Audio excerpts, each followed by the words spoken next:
BBC News at 6 o'clock. This is Tom Sanders. Good evening. The UK will definitely not leave the European Union on the 31st of October, Thursday, despite Boris Johnson's pledge that Brexit would happen on that date, do or die, with or without a deal. The EU has agreed a new deadline at the end of January, though the UK could come out earlier if Parliament passes the new withdrawal deal negotiated earlier this month. As we come on air, MPs are debating a government motion for a general election in December. A man has appeared in court charged with manslaughter and people trafficking in connection with the discovery of 39 bodies in a lorry trailer in Essex last week. Space scientists are hoping a new telescope will reveal the secrets of dark energy, the mysterious force they believe is behind the continuing expansion of the universe. MPs will vote this evening on Boris Johnson's call for a general election on December the 12th to try to, in his words, get Brexit done. Since entering Downing Street in July, Mr Johnson has repeatedly insisted that the UK would leave the European Union this Thursday, do or die. Today it became clear that wouldn't happen when the EU agreed to grant a 3-month extension to Brexit. The latest attempt to force an election is expected to fail because, under the Fixed-Term Parliaments Act, it needs a 2/3 majority to pass. However, Downing Street has signalled it's ready to back a move by the Liberal Democrats and the Scottish National Party for an early election that would require only a simple majority. Both parties have been accused of throwing the Prime Minister a lifeline. From Westminster, our assistant political editor, Norman Smith. The prospect of Boris Johnson being able to trigger a pre-Christmas election today received a major boost following a dramatic rethink by the Liberal Democrats and the SNP. Having consistently campaigned for a second referendum, the two opposition parties have decided to back moves to bring about a December election in the belief there's no likelihood of securing a so-called people's vote in this parliament. The decision opens up the possibility of an unlikely alliance between the two anti-Brexit parties and Boris Johnson. Yesterday, the Lib Dems and SNP tabled a bill for a December election. Today, Downing Street said the Prime Minister was ready to table a similar bill which would only need a Commons majority to pass. The backing of the two opposition parties would enable Mr Johnson to bounce back from an expected defeat tonight over the Prime Minister's third attempt to force an election by an alternative mechanism relying on the Fixed-Term Parliaments Act, which requires a 2/3 majority. In the Commons this evening, Mr Johnson said an election was needed to get Brexit done. Across the country, there is a widespread view that this Parliament has run its course. And that is because I simply do not believe that this House is capable of delivering on the priorities of the people, whether that means Brexit or anything else.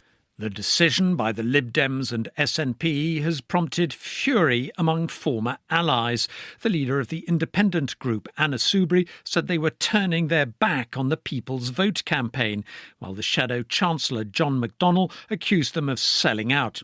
The Lib Dem leader, Jo Swinson, however, hit back. There was no point, she said, waiting for Jeremy Corbyn to support another referendum. I say to people that advocate waiting, there's a lot of wishful thinking going on there. I mean, what I really say to Labour colleagues, and I know there's many of them that I've worked hard with on the People's Vote campaign that have come on board with that. Do you know what? 19 Labour MPs went through the lobby to vote for Boris Johnson's bill. Jeremy Corbyn has been missing in action. The decision, however, has prompted unease within Lib Dem and SNP ranks. The SNP MP, Angus MacNeil. Well, I think if you look at the polls at the moment, you've got Boris Johnson with possibly winning 2/3 of the seats and 40% of the vote.